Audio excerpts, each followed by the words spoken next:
Oración. Señor, te agradecemos por este tiempo. Te agradecemos porque permites que se pueda compartir la palabra que tú deseas en este momento. Te agradecemos por el Evangelio de la Biblia, que Jesús es el Cristo. Señor, hoy danos la gracia de la revelación de este Evangelio más y más, y permítenos conocer más de este Evangelio, porque nosotros necesitamos cobrar vida. Señor, permite que en ese momento las palabras que sean proclamadas sean las palabras que no lleguen de voz de hombre, sino que sea la voz de Dios verdaderamente en nuestros corazones. Señor, te agradecemos y te damos toda la gloria y toda la honra. En el nombre de nuestro Señor Jesús, quien es el Cristo, hemos orado. Amén. Vamos a estar compartiendo entonces las siguientes lecciones. Por favor, levante la mano a alguien si no tiene las copias. Las personas que no tengan la copia, levanten la mano. Ok, gracias. Vamos a empezar con la lección número 16. Ayer habíamos visto un poco acerca de lo que es la Biblia, acerca de lo que es el estado original del hombre. Habíamos visto lo que es el problema, habíamos visto lo que es el pacto, y así sucesivamente. Vimos varios temas hasta ayer llegar a concluir con los temas del verdadero rey, el verdadero sacerdote y el verdadero profeta. Entendemos que toda la Biblia nos dice una cosa, que toda la gente está separada de Dios, pero el único remedio que la Biblia nos da, y el remedio perfecto que la Biblia nos da, es el Cristo. ¿Y quién es este Cristo? Es Jesús. Y entendemos de que desde un principio, cuando Él fue enviado, Él es el Cristo desde un principio. Sin embargo, entendemos que hay dos puntos decisivos en toda la historia del cristianismo, en donde nosotros podemos definir en dónde se cumple la obra del Cristo de la manera decisiva. Y podemos hablar de la cruz y la resurrección como estos factores, hasta el punto en donde mucha gente puede decir que la cruz y la resurrección son el eje de lo que significa ser cristiano. Vamos a explorar un poco acerca de la cruz entonces. En el punto 1, si nosotros vemos Deuteronomio capítulo 21, versículo 23, dice: no dejaréis que su cuerpo pase la noche sobre el madero, sin falta lo enterrarás el mismo día, porque maldito por Dios es el colgado, y no contaminarás tu tierra, que Jehová tu Dios te da por heredad. Desde el Antiguo Testamento, desde la ley de Moisés, ya se estaba definiendo una cosa. Dios había establecido esta ley diciendo que aquel que es colgado en un madero es maldito. Aquel que está colgado entonces pasa la maldición. Gálatas capítulo 3 versículo 13 nos dice que Cristo nos redimió de la maldición de la ley, hecho por nosotros maldición, porque está escrito: maldito todo lo que es colgado en un madero. Nosotros vemos que esta ley del Antiguo Testamento, esta profecía, se cumple en el Nuevo Testamento cuando nos dice que Cristo nos redimió de la maldición de la ley, haciéndose Él maldición. Si nosotros vemos el significado de lo que es la cruz, no era arbitrariamente un instrumento para ejecutar a los criminales, sino que vemos que todo esto es el cumplimiento de la profecía. Hebreos capítulo 12, versículo 2 nos dice: puesto los ojos en Jesús, el autor y consumador de la fe, el cual por el gozo puesto delante de él sufrió la cruz, menospreciando el oprobio, y se sentó a la diestra del trono de Dios. Cuando nosotros vemos la Biblia, generalmente pensamos que esto no es algo personal. Pensamos generalmente que esto ya es una historia que ocurrió hace mucho tiempo, y efectivamente esta historia sí ocurrió. Jesús fue cargado de la cruz y también Él resucitó. Sin embargo, la Biblia nos está diciendo algo más allá de un hecho histórico. Nos está diciendo más allá de un evento que pasó, que lo que ocurrió cuando Jesús el Cristo carga la cruz es que Él padeció, Él sufrió esta cruz para poder hacer un examen de qué tan doloroso era la cruz. Nosotros nos podemos fijar en el Salmo 22, después en casa lo leen. El Salmo 22, muchos años después de que fuera inventada esta cruz, nos habla de todo el dolor que tenía aquel crucificado, todo aquello que incurría aquella persona que estaba en la cruz, incluso antes de que fuese inventada. Y aquí en Hebreos nos dice que Él sufrió esta cruz, padece esta cruz. Cuando nosotros pensamos en Jesús, generalmente pensamos en Jesús como una figura que está en lo alto. Pensamos en una persona que no fue hombre. Dios efectivamente se hizo carne y Él es Jesús. Es decir, Jesús es Dios. Pero también efectivamente Él es 100% Dios y es 100% hombre. Llegó a esta tierra despojándose de todo aquello que verdaderamente le podía, digámoslo así, darle un beneficio en cuanto a esta obra. Él se despojó de todo esto y Él sufrió la cruz, pero lo hizo, aquí dice, por el gozo puesto delante de Él, menospreciando el oprobio, y se sentó a la diestra del trono de Dios. Filipenses capítulo 2, versículo 8 nos dice: y estando en la condición de hombre, se humilló a sí mismo, haciéndose obediente hasta la muerte y muerte de cruz. Entendemos que aunque Jesús era 100% Dios, también era 100% hombre. Y entendemos que aquí nos dice otra vez que estando en una condición de hombre, Él se humilla a sí mismo. Piénselo de esta manera: Dios no tiene por qué venir a esta tierra en forma de hombre. Dios no tiene por qué limitarse a la forma de algo que se va a podrir de todas maneras para poder hacer esta obra. Y sin embargo, para poder salvar a la humanidad del problema fundamental en el que está, Dios se humilla a sí mismo. El venir en un cuerpo de carne no era simplemente una decisión que era ligeramente tomada, sino que Él se humilla, se despoja de toda su gloria, se despoja de todo aquello que lo puede identificar como Dios al ojo visible, y entonces se humilla a sí mismo, estando en la condición del hombre, estando en esta misma condición que el ser humano está hoy. En esta condición terrible, Él se humilla a sí mismo, pero ¿para qué? Él se hace obediente al pacto de Dios.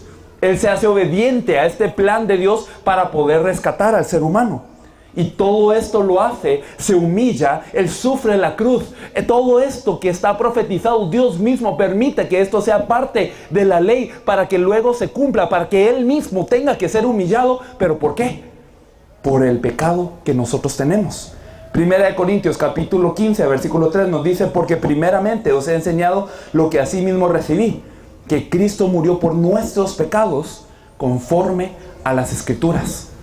Si lo pensamos de esta manera, Dios mismo dio las Escrituras. No fueron dadas por algún otro ser. Dios mismo es el que inspira las Escrituras, y ninguna Escritura es de interpretación humana. Toda esta es dada por Dios, y la Escritura misma está diciendo: esta cruz de maldición la va a cargar Dios. Dios mismo da las Escrituras para que Él mismo sufriese este oprobio. Conforme a las Escrituras se cumple este sacrificio de Cristo. Romanos capítulo 4, versículo 25: el cual fue entregado por nuestras transgresiones y resucitado para nuestra justificación. Él fue entregado por nuestras transgresiones. Anteriormente vimos que murió por nuestros pecados. Gálatas capítulo 1, versículo 4 nos dice: el cual se dio a sí mismo por nuestros pecados para librarnos del presente siglo malo, conforme a la voluntad de nuestro Dios y Padre. El hecho de que Dios Hijo estuviese crucificado, de que Él padeciese todo este vituperio en la cruz, era la voluntad del Padre. Era la voluntad del Padre mandar a su Hijo a morir en esa cruz humillante por el pecado que nosotros tenemos. Por una parte vemos aquí el gran plan de Dios para con nosotros, pero por otra parte la severidad del pecado, la severidad de lo que es el problema del ser humano. La gente, cuando dice Jesús te salva de tus pecados, la gente tiende a pensar en lo que es robar, en lo que es hacer una mala obra. Quizás algunas personas dicen: si yo paso un par de años en la cárcel, entonces yo podré quitarme todo este pecado que yo he cometido en la vida. Pero según Dios nos dice que este pecado es tan severo que Dios mismo decide que tiene que enviar a su Hijo, y que es su voluntad matarlo en una cruz para que nuestro pecado pueda ser borrado. Así de severo es el pecado, pero así de grande e inmensa es la gracia de la cruz. Segunda de Corintios capítulo 5, 21. Al que no conoció pecado, nunca Él conoció pecado, por nosotros lo hizo pecado, para que nosotros fuésemos hechos justicia de Dios en Él. Vamos a hablar un poco más de este punto más en adelante, pero Él no conoció pecado. Jesús nunca se acercó a lo que es el pecado. Claro que Él habló con muchos pecadores, pero Él nunca conoció pecado. Hasta el punto en donde cuando estaba en la cruz, Él es que verdaderamente experimenta que todo el pecado del mundo ahora está sobre sus hombros. Cuando Él está en esta cruz, no simplemente está muriendo una muerte humillante, sino que Él se está volviendo el pecado de toda la humanidad. Y Dios tiene que derramar su ira sobre este pecado. Dios tiene que derramar toda esa ira sobre el pecado hasta el punto en donde Jesús, al padecer de ese pecado, dice: Padre, mi Dios, ¿por qué me has desamparado? Ese que decía: yo y el Padre somos uno. Ahora, al estar teñido del pecado, ahora al estar cargando el pecado en esa cruz, dice: ahora estoy separado de Dios. Y eso es lo más terrible. Y eso mismo, Él se hace el pecado para que todo el castigo de Dios sea derramado sobre Él. Primera de Timoteo capítulo 2 versículo 6 nos dice: el cual se dio a sí mismo en rescate por todos, de lo cual se dio testimonio a su debido tiempo. Primera de Pedro capítulo 2 versículo 24 dice: quien llevó Él mismo nuestros pecados en su cuerpo sobre el madero. Él mismo lleva el pecado sobre el madero. Dios mismo lleva este pecado sobre el madero. ¿Para qué? Para que nosotros, estando muertos a los pecados, vivamos a la justicia, y por cuya herida fuisteis sanados. Nosotros, desde un principio, estábamos en la condición de un pecador. El salmista dice que su madre le concibió en pecado, y es lo mismo para toda la humanidad. Todos nosotros, querramos o no, estamos bajo el yugo del pecado. Y aún hoy, después de conocer el Evangelio de la Biblia, después de conocer la verdad que Jesús es el Cristo y tenerlo con revelación de Dios en nuestra vida, seguimos siendo pecadores. ¿Cuál es la diferencia entre antes y ahora? Que por esta cruz, por esta sangre derramada, Él nos lava de este pecado. Aunque nosotros seguimos siendo pecadores, estamos cubiertos de esta sangre de redención, para que cuando el juez, que tiene que derramar su ira en el día final, nos mire, ya no mira al pecador que realmente somos, sino mira la sangre de Jesús, el Cristo, cubriéndonos. Y por eso es que aquí nos dice que ahora estamos muertos al pecado, pero que si estamos en Él, vivimos a la justicia. Ahora, para la ley del pecado nosotros estamos muertos, pero para la ley de justicia ahora sí estamos vivos. Por eso es que nosotros nos podemos percatar de que Jesús es el que se encarga de esta obra del Cristo por su sangre en la cruz. No solamente de este pecado que hemos venido hablando, sino que Hebreos capítulo 9, versículo 12 nos dice que no por sangre de machos cabríos ni de becerros, sino por su propia sangre entró una vez para siempre en el lugar santísimo, habiendo obtenido eterna redención. Siempre que leo este versículo me doy cuenta, no es como un sacrificio en el Antiguo Testamento. No es un sacrificio según la ley del ser humano, sino que nos dice que por su propia sangre entra una vez y para siempre en el lugar santísimo.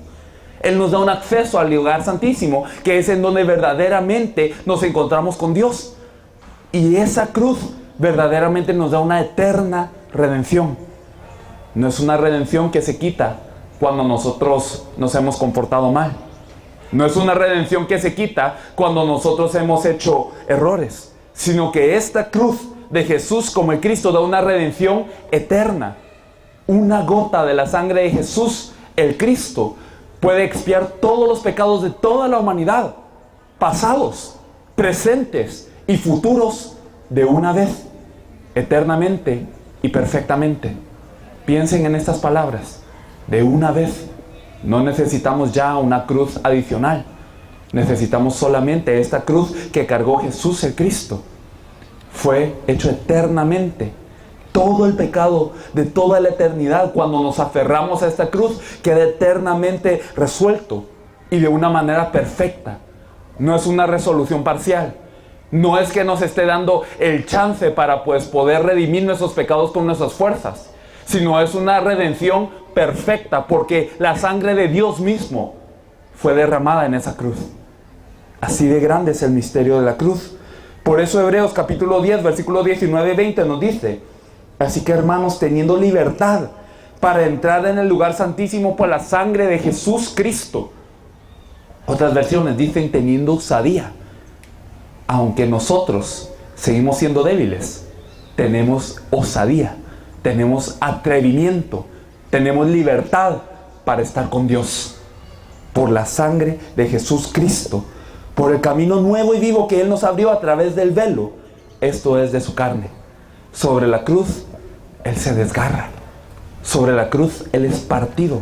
Sobre la cruz, Él es penetrado, para que nosotros tengamos ahora un camino.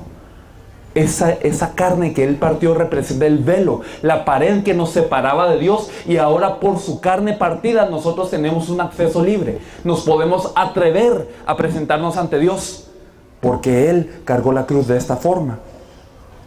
Esto no está en sus copias, pero Colosenses capítulo 2, versículo 14 y 15 dicen que Él anuló el acta de los decretos que había contra nosotros, que nos era contraria, quitándola de en medio y clavándola a la cruz. Y despojando las potestades, los exhibió públicamente, triunfando sobre ellos en la cruz. No solamente Él nos redime del pecado que nosotros teníamos sobre la cruz. No solamente Él es que nos abre un camino de vuelta al Padre, un camino perfecto y libre en la cruz, sino que en esa cruz también exhibe públicamente a toda potestad, a todo imperio, a toda fuerza de Satanás, la exhibe públicamente en la cruz y la anula. ¿Qué significa exhibir públicamente? Significa que humilla a estas potestades espirituales de las tinieblas sobre esa cruz. Las humilla y dice: yo he triunfado sobre ellas en esa cruz. Así que con la cruz Él cumple este oficio del verdadero rey, del verdadero sacerdote y el verdadero profeta. Por eso es que nosotros podemos ver en Colosenses capítulo 1 versículo 20. Colosenses capítulo 1, versículo 20 nos dice: y por medio de Él reconciliar consigo todas las cosas. Todas las cosas son reconciliadas, pero ¿por medio de quién? Por medio de Él solamente.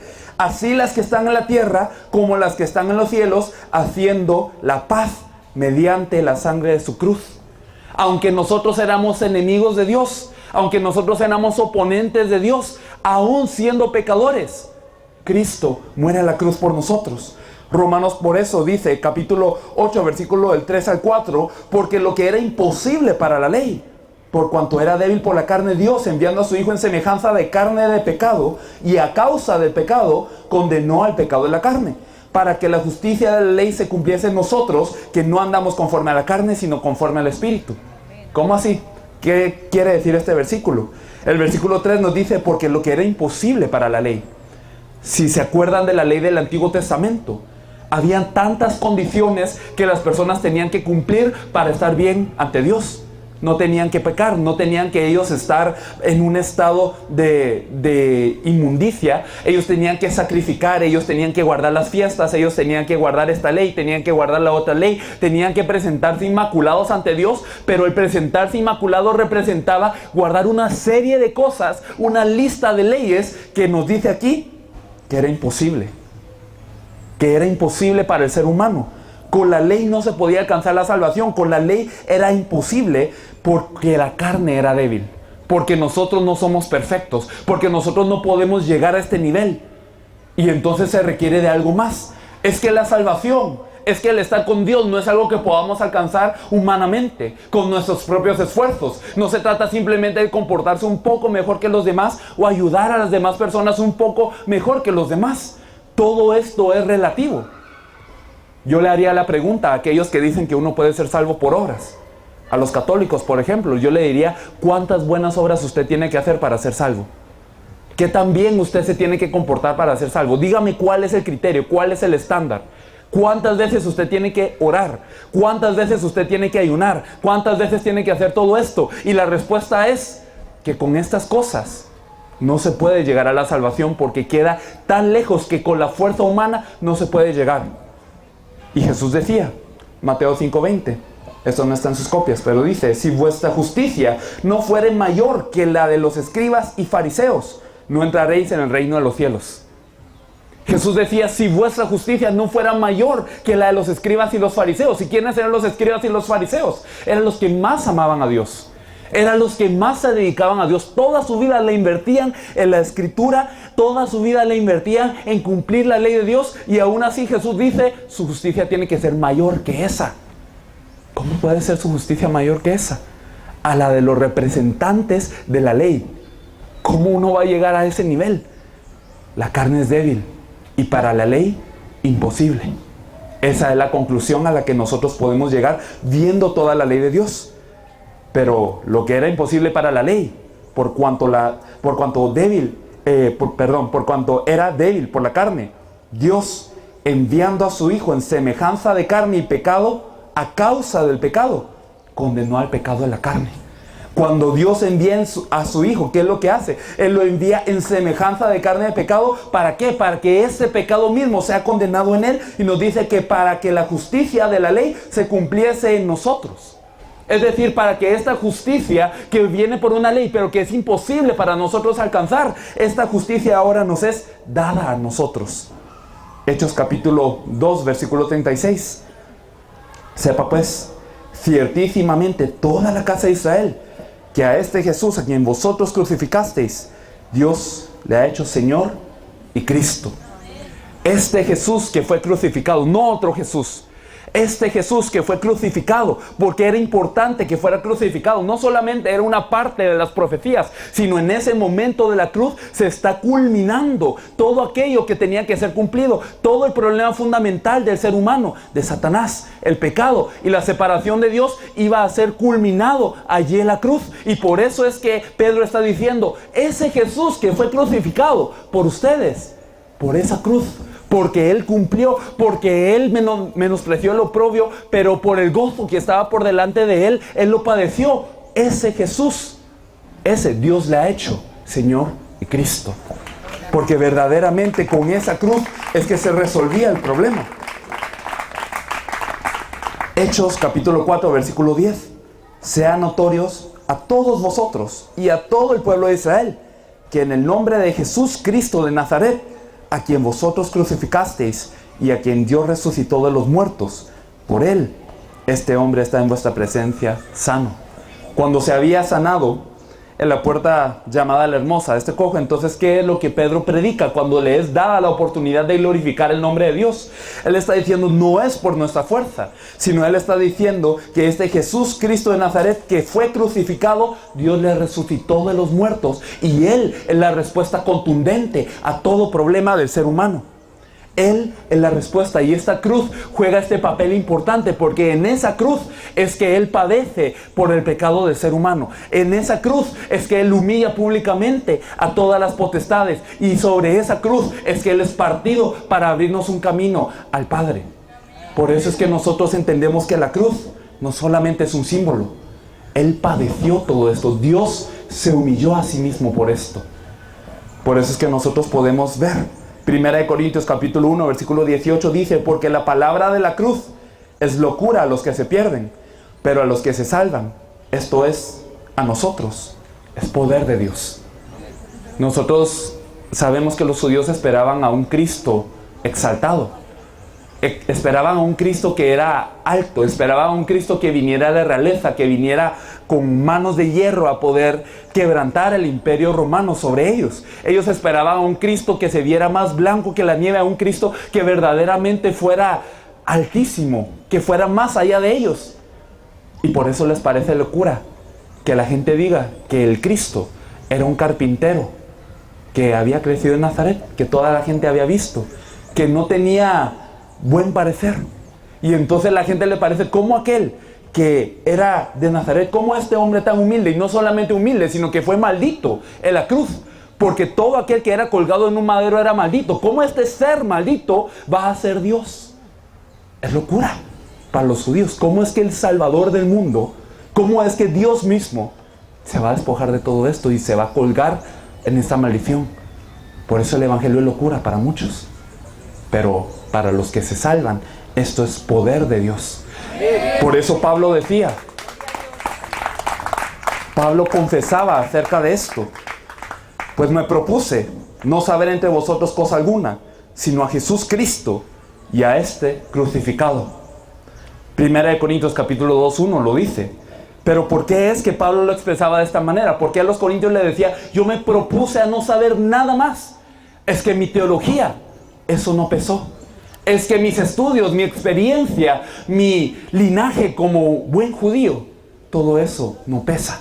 todo eso no vale. Yo me propuse a no saber nada más sino a Jesús Cristo y a este crucificado.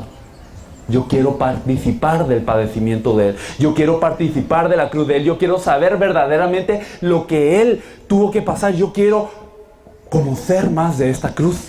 Por eso decía, yo me propuse a no saber nada más. Primeramente, porque nada más puede salvar a la humanidad. Solamente Jesús Cristo y este crucificado. Solamente Jesús Cristo y este que cumple este oprobio de la cruz puede salvarme. Y esto es lo único que puede salvar al mundo. Pablo decía por eso, yo no quiero mi sabiduría, yo no quiero mi teología, yo no quiero mis emociones, solamente quiero conocer más a este Jesús, Cristo y a este crucificado. Esto entonces es el significado de la cruz, un testimonio que Dios da desde el Antiguo Testamento para maldecirse Él mismo, para que nosotros seamos hechos justicia por Él, para que seamos cubiertos de esta sangre, por esta gracia de la cruz. Vamos a pasar al siguiente tema, que es la resurrección. Jesús no solamente cargó la cruz, muchos realmente fueron crucificados y la crucifixión era una maldición para las personas, pero lo que hace a Jesús diferente es que Él resucitó. Él resucitó de acuerdo a la manera como como se había previsto en las Escrituras.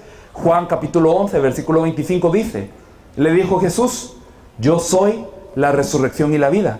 El que cree en mí, aunque esté muerto, vivirá.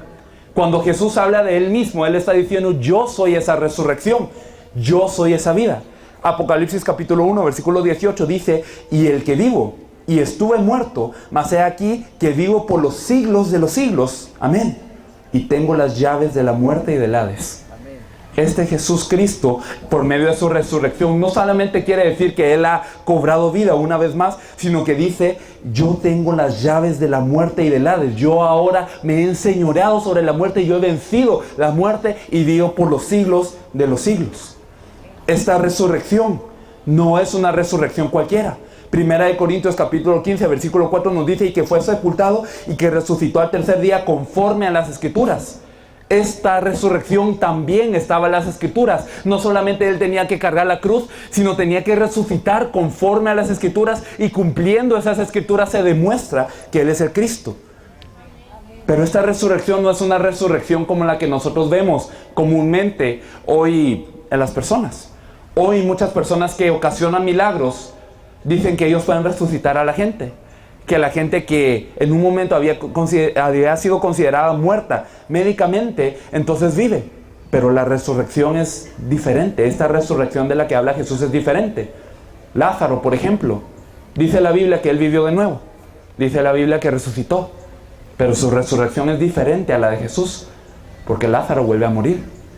Lázaro vuelve a ser tomado por la muerte. Pero este Jesús no. Este vive por los siglos de los siglos y tiene las llaves de la muerte y del Hades. Y algo más curioso de esta resurrección es que 1 Corintios capítulo 15, versículo 20 y versículo 21 dicen, mas ahora Cristo ha resucitado de los muertos, primicias de los que durmieron es hecho. Porque por cuanto la muerte entró por un hombre, también por un hombre la resurrección de los muertos. Esta resurrección no simplemente era una señal más del Mesías, sino que por esta resurrección, Cristo es hecho primicias de los que durmieron. Si nosotros nos fijamos en la Biblia, vemos que muchos de los apóstoles que habían padecido el martirio no dice que murieron, sino que durmieron. ¿Por qué se dice que durmieron? Porque ellos también van a ser resucitados conjuntamente con Cristo. Es decir, Cristo es el primero que experimenta esta resurrección que ahora nos es dada a todos nosotros. Porque el versículo 21 dice, la muerte entró por un hombre. La muerte entró por Adán. El pecado que entró por Adán ocasiona la muerte. Pero por el postrer Adán también entra la resurrección de los muertos. Aquel que pertenece al Cristo entonces participa también de esta resurrección, él siendo la primicia de la resurrección de entre los muertos. Por eso Romanos capítulo 6, versículo del 9 al 10 nos dice, sabiendo que Cristo, habiendo resucitado de los muertos, ya no muere. La muerte no se enseñorea más de él. Porque en cuanto murió, al pecado murió de una vez por todas, mas en cuanto vive, para Dios vive. La muerte ya no se vuelve a enseñorear más de Él. Entonces la muerte que nosotros conocemos ya no se enseñorea más de este Cristo y por ende de aquellos que participan de Él. En 2 Corintios capítulo 13 versículo 4 nos dice: porque aunque fue crucificado en debilidad, vive por el poder de Dios, pues también nosotros somos débiles en Él, pero viviremos con Él por el poder de Dios para con nosotros. Entonces estamos viendo que esta resurrección del Cristo no solamente se limita a Él, no solamente es una señal arbitraria, sino que es algo que también a la vida de aquel que se aferra al Cristo aplica. Entonces nosotros vemos que este poder, aunque nosotros somos débiles, nosotros participaremos con Él en el poder de Dios en esta resurrección. Y entonces ya esta muerte no se enseñorea más de nosotros. La muerte no solamente siendo la muerte física que experimentamos, sino la muerte fundamental de estar separados de Dios, de estar atados al diablo y de estar en un estado pecaminoso. Todo esto, este estado de muerte nos es quitado por medio de esta resurrección. Jesús cumple esta obra del Cristo con la resurrección. Solamente Jesús es el Cristo. Solamente Jesús es el único que puede resucitar de la manera que dice las Escrituras para cumplir esta obra. Hechos capítulo 17:3 dice, declarando y exponiendo por medio de las Escrituras que era necesario que el Cristo padeciese y resucitase de los muertos, y que Jesús, a quien yo os anuncio, decía él, es el Cristo. Era necesario por las Escrituras que él padeciese y que resucitase de los muertos. Hebreos capítulo 13 versículo 20 nos lo dice de una manera diferente. Y el Dios de paz, que resucitó de los muertos a nuestro Señor Jesucristo, el gran pastor de las ovejas, por la sangre del pacto eterno. El Dios de paz resucita a nuestro Señor Jesús Cristo. Entonces, cuando nosotros vemos que esto mismo se cumple, Dios mismo, cuando nosotros vemos que Jesús carga la cruz y Él cumple todas las profecías del Antiguo Testamento, entonces vemos que Dios mismo le considera digno de resucitar. No es alguien que verdaderamente está maldito, sino Dios mismo le tiene que resucitar para justificarle a Él como alguien que nunca tuvo pecado y que cumplió toda esta obra del pacto. Por eso nos dice que por la sangre del pacto eterno, Dios le resucita a Él. Hebreos capítulo 2, versículo 14 nos dice: así que por cuanto los hijos participaron de carne y sangre, Él también participó de lo mismo, para destruir por medio de la muerte al que tenía el imperio de la muerte, esto es, al diablo. Por medio de la muerte Él destruye al que tiene el imperio de la muerte. ¿Qué es la resurrección? Vencer a la muerte. ¿Y quién es la muerte? Es Satanás, el diablo. Aquel que tiene el imperio de la muerte es vencido, no solamente por la cruz, sino por medio de la resurrección es afirmado esta victoria. Romanos capítulo 1, versículo 4 nos dice que fue declarado Hijo de Dios con poder. Fue declarado. Es decir, la resurrección funciona como una declaración según el Espíritu de Santidad por la resurrección de entre los muertos.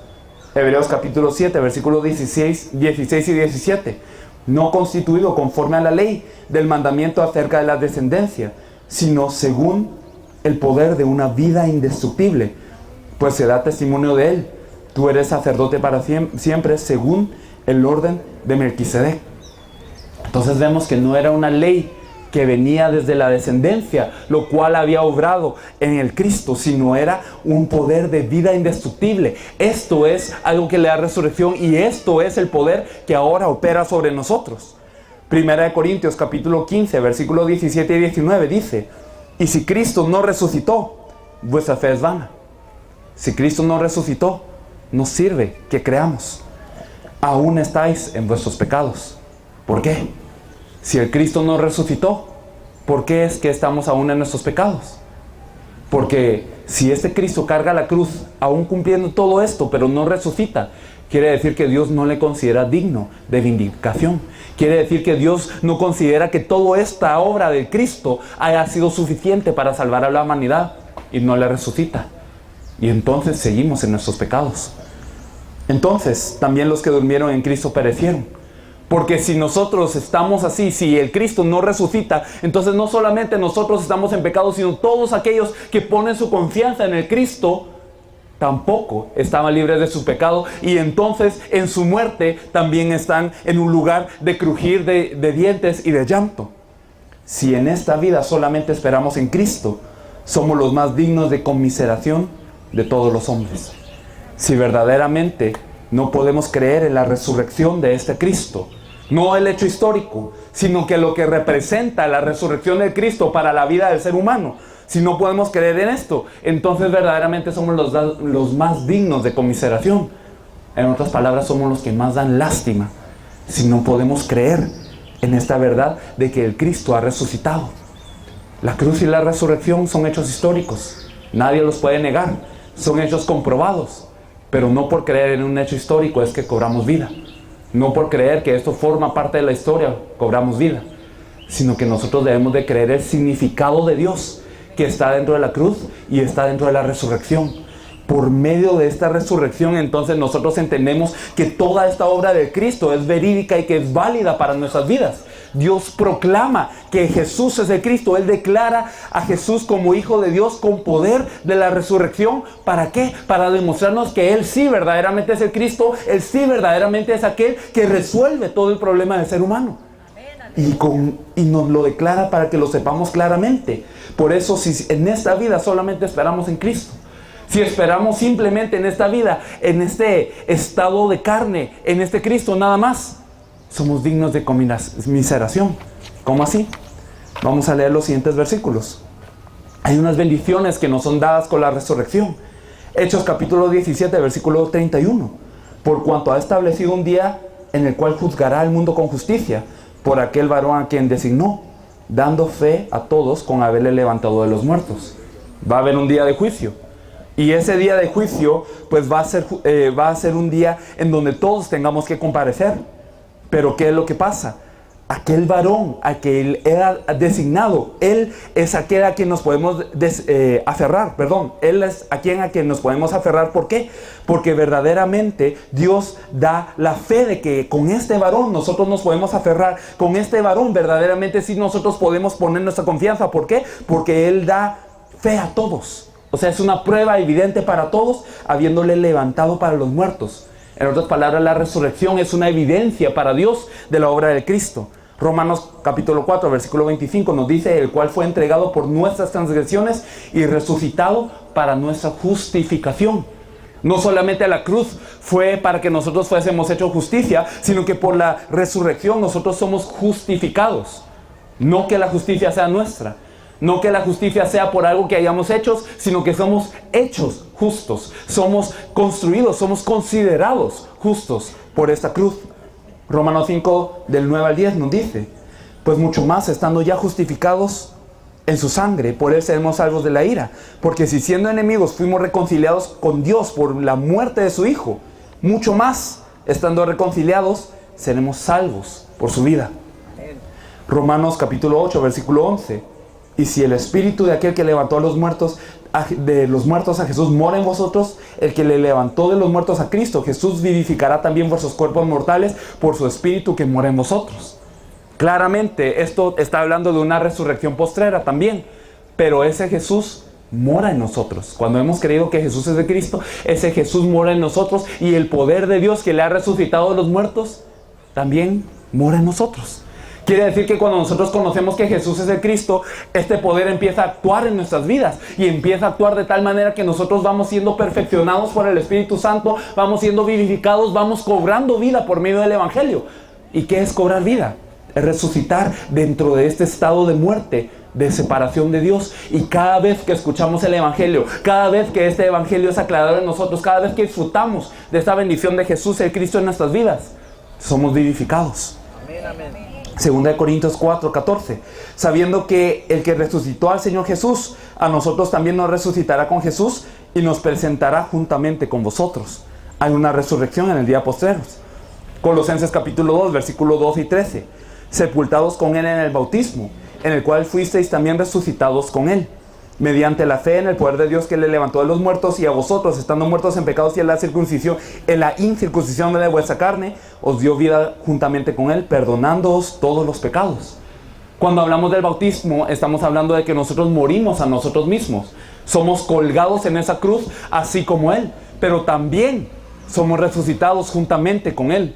El bautismo entonces nos habla del estado en el que nosotros nos encontramos por medio de la cruz y por medio de la resurrección. Primera de Pedro capítulo 1, versículo 3.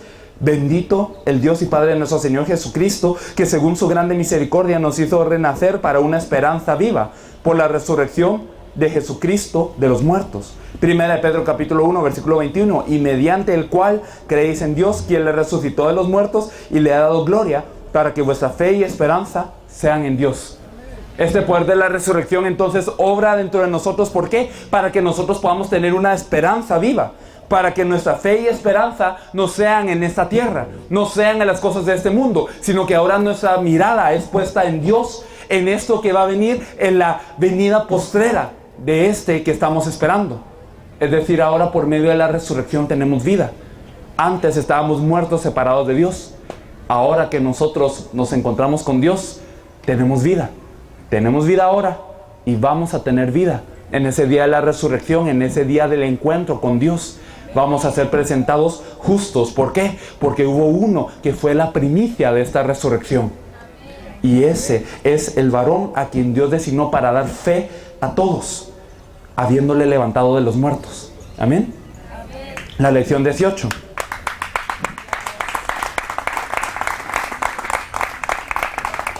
La lección 18. Jesús es el Cristo. Hemos visto entonces acerca de la resurrección y acerca de la cruz. Por medio de la cruz y la resurrección, Jesús perfecciona o cumple la obra del Cristo. No es que Él se haya vuelto el Cristo en la cruz y en la resurrección, sino que Él, siendo el Cristo, llega a culminar su obra por medio de la cruz y la resurrección, significado del cual hemos hablado hace un poco. Entonces, ¿qué significa que Jesús sea el Cristo? Pues vamos a empezar a explorarlo. Cristo significa ungido, como ya saben muy bien. El Salmo capítulo 2, versículo 2 nos dice: se levantarán los reyes de la tierra y los príncipes consultarán unidos contra Jehová y contra su ungido. Es decir, se levantarán las huestes de la tierra, pero las personas se opondrán a Jehová y contra su ungido, contra su Cristo. Salmo capítulo 45, versículo 7: has amado la justicia y aborrecido la maldad. Por tanto te ungió Dios, el Dios tuyo, con óleo de alegría más que a tus compañeros. Es que eran ungidos los reyes, los sacerdotes y los profetas humanamente. Pero aquí nos está diciendo que Dios te ungió, el Dios tuyo, con óleo de alegría más que a tus compañeros. No estamos hablando de un rey mejor que los demás. No estamos hablando de un sacerdote un poquito mejor que los demás. Estamos hablando del definitivo ungido que iba a cumplir estos tres cargos en su vida, de Jesús el Cristo. Isaías capítulo 61, versículo 1 nos dice: el Espíritu de Jehová el Señor está sobre mí, porque me ungió Jehová. Me ha enviado a predicar buenas nuevas a los abatidos, a vendar a los quebrantados de corazón y publicar libertad a los cautivos y a los presos apertura de la cárcel.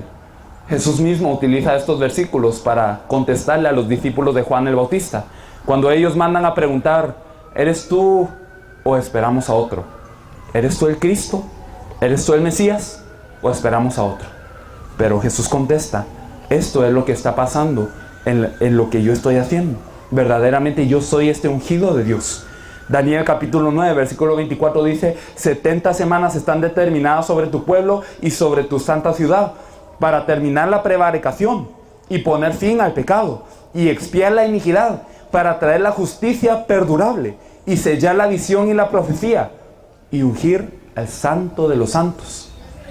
El santo de los santos es el verdadero ungido, es el verdadero Mesías, y cuando Él venga, entonces todo esto va a ocurrir. Le va a poner fin al pecado, expiar la iniquidad, traer la justicia perdurable y sellar la visión y la profecía. En otras palabras, cumplir la visión, cumplir la profecía. Él es el único que puede solucionar el problema fundamental del ser humano y por ende todos los problemas del ser humano. Primera de Samuel, capítulo 2, versículo 10 dice: delante de Jehová serán quebrantados sus adversarios y sobre ellos tronará desde los cielos. Jehová juzgará los confines de la tierra, dará poder a su rey y exaltará el poderío de su ungido. ¿Qué es lo que dice Jehová de los cielos acerca de su ungido? Que verdaderamente le dará poder y todos los adversarios serán quebrantados cuando venga verdaderamente el ungido. Daniel capítulo 9, versículo 25 dice: sabe pues y entiende que desde la salida de la orden para restaurar y edificar a Jerusalén hasta el Mesías, príncipe, habrá 7 semanas y 72 semanas, se volverá a edificar la plaza y el muro de los tiempos angustiosos. Cuando venga el Mesías, el príncipe, era algo esto tan importante que Daniel, por la gracia de Dios, está diciendo exactamente cuánto tiempo va a pasar hasta que venga este Mesías príncipe. O Mesías, podemos decir Mesías el gobernador. También nosotros podemos ver entonces cómo él cumple el oficio del sacerdote. Levítico capítulo 17, versículo 11.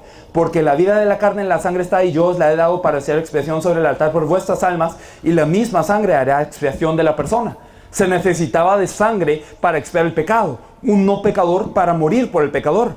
Daniel capítulo 9, versículo 26 nos dice: y después de las 72 semanas se quitará la vida al Mesías, mas no por sí. Y el pueblo de un príncipe que ha de venir destruirá la ciudad y el santuario, y su fin será con indignación, y hasta el fin de la guerra durará las devastaciones. Daniel estaba diciendo, al Mesías se le va a quitar la vida también. ¿Por qué? Porque su sangre tendrá que ser derramada en propiciación por el pecado de las personas. Deuteronomio capítulo 18, versículo 15 nos dice: profeta de medio de ti, de tus hermanos, como yo te levantará Jehová tu Dios, a él lo oiréis. Isaías capítulo 7, versículo 14 dice: por tanto el Señor mismo os dará señal, he aquí la Virgen concebirá y dará a luz un hijo, y llamará su nombre Emmanuel. Estamos hablando del oficio del profeta que iba a restaurar la relación entre Dios y el hombre. Oseas capítulo 13, versículos 14 nos dice: de la mano del Seol lo redimiré, lo libraré de la muerte. Oh muerte, yo seré tu muerte, y seré tu destrucción, oh Seol. La compasión será escondida de mi vista. ¿Qué es lo que está diciendo? Yo seré la muerte de la muerte. Yo acabaré con la muerte. ¿Y qué es la muerte? La muerte no es nada más y nada menos que estar separado de Dios. Nosotros vemos entonces que Él, el Cristo, el ungido, es el que cumple estos tres oficios. Él es el que destrona al príncipe de este mundo, y Él es el verdadero Rey de Reyes y Señor de Señores. Él es aquel que da toda su sangre para expiarnos del pecado como el verdadero sumo sacerdote. Y Él es aquel verdadero profeta que nos reúne con Dios cuando la muerte, el problema del ser humano, era estar separado de Dios. Y todas las personas están sujetas a servidumbre por temor de la muerte. Pero Él es la muerte de la muerte. Entonces vemos que con esos tres problemas fundamentales solucionados, Él llega a dar un fin a todo problema del ser humano. Isaías capítulo 9, versículos 6 y 7 nos dice: porque un niño nos es nacido, hijo nos es dado, y el principado sobre su hombro, y se llamará su nombre admirable, consejero, Dios fuerte, Padre eterno, príncipe de paz. Lo dilatado de su imperio y la paz no tendrá límite sobre el trono de David y sobre su reino, disponiéndolo y confirmándolo en juicio y en justicia desde ahora y para siempre. El celo de Jehová de los ejércitos hará esto. ¿Qué es lo que dice este versículo? Que su reino será eterno, que cuando Él venga sobre nuestras vidas y cuando Él reine sobre nosotros, no habrá carencias. ¿Por qué? Porque Él es el admirable, Él es el consejero, Él es el Dios fuerte, Él es el Padre eterno, Él es el príncipe de paz. Cuando yo verdaderamente pertenezco a Él, cuando yo estoy con Él y Él conmigo, entonces nada falta. Salmo 23:1: Jehová es mi pastor y nada me faltará. Esto es lo que hace el Mesías. Cuando el Mesías viene a la vida de uno, entonces todo el problema está resuelto. Juan capítulo 4, versículo 25, le dijo la mujer: sé que ha de venir el Mesías llamado Cristo. Cuando Él venga, nos declarará todas las cosas. Todas las cosas Él nos declarará, todas las cosas Él nos dirá, toda la solución Él nos la dará. Y esa es la fe de creer en Jesús como el Cristo. No solamente significa que ha resuelto un problema abstracto de la vida. Es que lo que pasa es que nosotros pensamos que el problema de Satanás, el pecado y la separación de Dios son problemas abstractos. Pensamos que son problemas teóricos, que no tienen mucho que ver con la vida. Pero cuando verdaderamente nos damos cuenta del significado de toda la Biblia, nos damos cuenta que este es el verdadero problema del ser humano. Que Satanás es aquel que agobia al ser humano. Que por el pecado nosotros estamos en muerte y al estar separados de Dios, nada podemos hacer. Nos damos cuenta de que el ser humano fue hecho para estar con Dios, pero ahora estamos separados de Dios y esto ocasiona todo el problema. Y cuando nos damos cuenta de eso, entendemos por gracia de Dios que Cristo, que Él siendo la respuesta, entendemos de que Él es todo. Entendemos de que no hay nada que se salga de Él, y Él al solucionar esos tres problemas realmente resolvió todos los problemas del ser humano. Por eso, ¿quién es este Cristo? Si el Cristo es la solución perfecta del ser humano, si con el Cristo se resuelve todo el problema del ser humano, ¿quién es el Cristo entonces? Jesús, Hebreos capítulo 2, versículo 14, nos dice que Él, por medio de la muerte, destruye al que tiene el imperio de la muerte. Primera de Juan capítulo 3, versículo 8 nos dice que para esto aparece el Hijo de Dios, para deshacer las obras del diablo. No algunas obras del diablo, todas las obras del diablo. Hebreos capítulo 9, versículo 12 nos dice que por su sangre hay una eterna redención. Marcos 10, 45, porque el Hijo del Hombre no vino para ser servido, sino para servir y para dar su vida en rescate por muchos. Él da su vida no solamente para que nosotros seamos librados de Satanás, sino del pecado. ¿Y quién hizo esta obra del Cristo? Jesús. Hebreos capítulo 10, versículos 19 y 20. Él se desgarra para abrirnos un camino libre y vivo. Juan 14, 6. Por eso Él puede decir: yo soy el camino, yo soy la verdad y la vida. Nadie viene al Padre sino por mí. Él es aquel que nos da un camino hacia el Padre. Jesús es el que cumple todas estas obras del Cristo. Cuando nosotros confiamos en Jesús como el Cristo, entonces, ¿qué es lo que pasa? Todas estas bendiciones, toda esta solución viene a mi vida. En Marcos capítulo 8, versículo 29 afirma: entonces Él les dijo: ¿y vosotros quién decís que soy yo? Respondiendo Pedro le dijo: tú eres el Cristo. Romanos capítulo 5, versículo 17 nos dice: pues si por la transgresión de uno solo reinó la muerte, mucho más reinarán en vida por uno solo, Jesucristo, los que reciben la abundancia de la gracia y del don de justicia. Cuando decimos que Jesús es el Cristo y que es el solucionador de todos los problemas, no estamos diciendo simplemente que Él es una solución al problema. No estamos viéndolo simplemente a Él como alguien que va a solucionar mi problema. Porque muchas personas pueden equivocarse en esto. Pueden decir: sí, Jesús es el Cristo, y bueno, Él ya solo es la solución de mi problema. Y limitamos al Cristo, definimos al Cristo simplemente dando esta limitante, que Él es una solución para todo el problema, nada más. Como si Él fuera una medicina, como si Él fuera una pastilla. Pero realmente la Biblia nos dice que el Cristo es mucho más allá de esto. Y que cuando nosotros nos encontramos dentro de la bendición del Cristo, cuando nosotros nos encontramos dentro de la fe de creer que Jesús es el Cristo, entonces verdaderamente gozamos mucho más. Dice que los que reciben la abundancia y la gracia del don de la justicia. Reitero, no solamente Él es la solución a todo problema del ser humano, sino que por medio de Él recibimos el don. ¿Y qué significa un don? Don significa regalo. El regalo de la justicia. A nosotros es regalada la justicia. A nosotros nos es regalado ir ante el Padre como personas justas. Si nosotros vemos Romanos capítulo 8, versículo del 1 al 2. Ahora pues ninguna condenación hay para los que están en Cristo Jesús, los que no andan conforme a la carne, sino conforme al Espíritu. Porque la ley del Espíritu de vida en Cristo Jesús me ha librado de la ley del pecado y de la muerte. Consideren esta frase: la ley del pecado y de la muerte. Anteriormente nosotros estábamos sujetos a algo que nosotros no podíamos controlar. Ustedes, la mayoría, son colombianos. Y los colombianos están bajo la ley colombiana, aunque no lo quieran. Aunque usted no quiera ser colombiano, usted es colombiano, ¿verdad? Aunque nosotros no queríamos ser pecadores, estábamos bajo la ley del pecado. Y estábamos completamente atados a este pecado. Toda esta maldición que venía por consecuencia del pecado era una ley para nuestras vidas. Era algo que nosotros no podíamos evitar. Usted, por ser colombiano, no puede evitar la ley colombiana. No hay de otra. La ley colombiana aplica a su vida. Pero ¿qué pasa si usted se vuelve una persona de una nación diferente? Entonces toda esa ley colombiana ya no aplica a su vida. En algún momento sí aplicó y usted sigue siendo la misma persona. Usted no ha cambiado, usted sigue siendo usted. Pero ahora su ciudadanía ha cambiado. Ahora la ley que usted tiene, la ley que rige sobre usted ha cambiado. De la misma manera, aquel que tenía la ley del pecado y de la muerte, ahora está bajo la ley del Espíritu de vida en Cristo Jesús. Entonces nosotros disfrutamos de una ley diferente ahora por nosotros. Esa es la bendición que gozamos cuando estamos dentro de Jesús, que es el Cristo. Efesios capítulo 2, versículos 5 al 6 nos dice: y aún estando nosotros muertos en pecados, nos dio vida juntamente con Cristo, por gracia sois salvos. Y juntamente con Él nos resucitó, y asimismo nos hizo sentar en los lugares celestiales con Cristo Jesús. Y noten aquí que no dice nos hará sentarnos en lugares celestiales. Note aquí que no dice cuando ustedes se enfrenten a Él, cuando ustedes estén ante Él, los resucitará. Sino dice juntamente con Él los resucitó y los hizo sentar en los lugares celestiales. Ustedes ya fueron trasladados. Ya esto está garantizado. Podemos definirlo de esta forma. Más allá del pasado, más allá del presente, más allá del futuro, todo esto encuentra una solución en Cristo Jesús.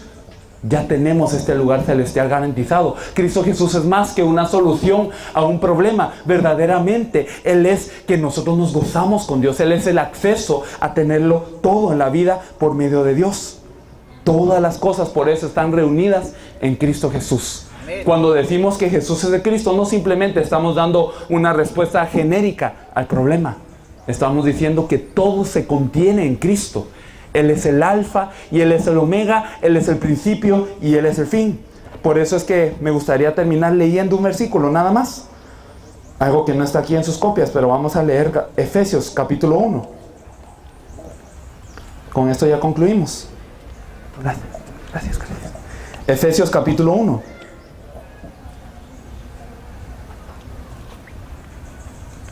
Vamos a ver desde el versículo 3 a 14. Vamos a irlo leyendo despacio. Bendito sea el Dios y Padre de nuestro Señor Jesús Cristo, que nos bendijo con toda bendición espiritual en los lugares celestes en Cristo, según nos escogió en Él antes de la fundación del mundo, para que fuésemos santos y sin mancha delante de Él, en amor habiéndonos predestinado para ser adoptados hijos suyos por medio de Jesucristo, según el puro afecto de su voluntad, para alabanza de la gloria de su gracia, con la cual nos hizo aceptos en el amado, en quien tenemos redención por su sangre, el perdón de pecados según las riquezas de su gracia, que hizo sobreabundar para con nosotros en toda sabiduría e inteligencia, dándonos a conocer el misterio de su voluntad, según su beneplácito, el cual se había propuesto en sí mismo, de reunir todas las cosas en Cristo, en la dispensación del cumplimiento de los tiempos, así las que están en los cielos como las que están en la tierra. En Él asimismo tuvimos herencia, habiendo sido predestinados conforme al propósito del que hace todas las cosas según el designio de su voluntad, a fin de que seamos para alabanza de su gloria, nosotros los que primeramente esperábamos en Cristo. En Él también vosotros, habiendo oído la palabra de verdad, el evangelio de vuestra salvación, y habiendo creído en Él, fuisteis sellados con el Espíritu Santo de la promesa, que es las arras de nuestra herencia hasta la redención de la posesión adquirida para alabanza de su gloria. Amén. Aquí vemos una lista de las cosas que representa Cristo para el apóstol Pablo. Cristo no simplemente era una solución de la que ya sé y ya me olvido. No era simplemente un mensaje que Él podía dar en cada ocasión. Era verdaderamente algo que disfrutaba en su vida. Él decía que por Cristo Él había sido sellado con el Espíritu Santo. Por Cristo Él tenía toda la abundancia de la inteligencia y de la sabiduría. Por Cristo Él era hecho un heredero. Por Cristo Él podía ser hecho alabanza para la gloria de Dios. Por Cristo, en quien se reúnen todas las cosas, es que Él era limpio de sus pecados. Por Cristo es que Él ahora estaba delante del Padre. Por Cristo es que Él tenía todas las cosas, más allá de las que describe en este versículo, porque así de grande es Cristo. Así de ancho es Cristo, así de profundo es Cristo. Y toda la Biblia nos es dada para que entendamos cómo Jesús es el Cristo. Y aunque entendamos toda la Biblia a capacidad humana, no acabaremos de poder comprenderlo porque Él es infinito. Así de grande es decir que Jesús es el Cristo. Por favor, no consideren que eso es una frase de moda. No consideren que es una forma de simplemente decir, esto es a lo que yo me afilio. Esta es mi nueva organización. Cuando yo digo que Jesús es el Cristo, yo estoy diciendo todo esto. Estoy diciendo que verdaderamente en Cristo, verdaderamente lo tengo todo. No solamente es que nada me haga falta. No solamente que nada me haga falta, sino que verdaderamente en este Cristo yo me empeño para poder crecer. Me empeño para llenarme del Cristo.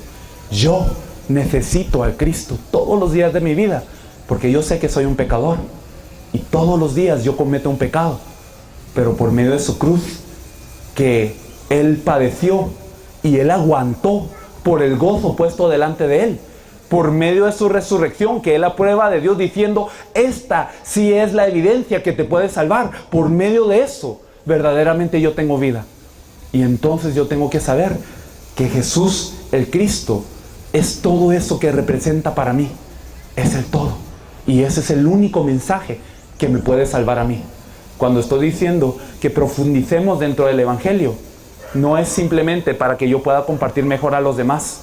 Es porque yo necesito conocer cada día más al Cristo. Yo necesito gozarme todos los días del Cristo. Yo necesito que cada día este Evangelio de la Biblia golpee mi corazón. Porque si no es así, en el momento en el que esto se ha ido verdaderamente de nuestro corazón y ha quedado solamente aquí, eso se llama religión. Y eso se llama algo que no puede salvar el mundo. Pero el Señor nos ha llamado con esta gracia y anhelamos que esta luz de Cristo pueda resplandecer cada vez más en sus vidas. Por favor, no solamente lo dijeran para pensar que es un buen mensaje, que esto sea su vida y que esta vida que ustedes tienen en Cristo Jesús la puedan compartir con todos los demás. Amén. Vamos a orar. Dios Padre, te agradecemos por este tiempo, por revelarnos este Evangelio que Jesús es el Cristo. Te agradecemos por la gracia de hablar de la cruz, de la resurrección, en donde tú cumples esta obra de Cristo. Y así nos permite saber que tú eres Jesús el Cristo. Señor, permite, si a ti te place, Señor, permite que esa revelación venga sobre nuestras vidas. Y permite que esto sea profundo, que sean nuestras vidas, que como el apóstol Pablo podamos decir, me he propuesto no saber nada más, sino a Jesús Cristo y a este crucificado. Y que así, Señor, nosotros podamos ser de utilidad para salvar a Colombia. En donde quiera que haya un digno, Señor, guíanos para poder compartirle este Evangelio de la Biblia. Y no con palabras superficiales, sino desde todo el corazón, Señor, poder compartirles desde todo lo que somos este mensaje de verdad. Que Jesús es el Cristo. Y que así se salve Colombia, Señor. Que pueda salvarse Sudamérica y todo el mundo. Y así podamos ver en nuestros días tu venida. Te agradecemos y te damos toda la gloria. En el nombre de Jesús, Cristo, hemos orado. Amén.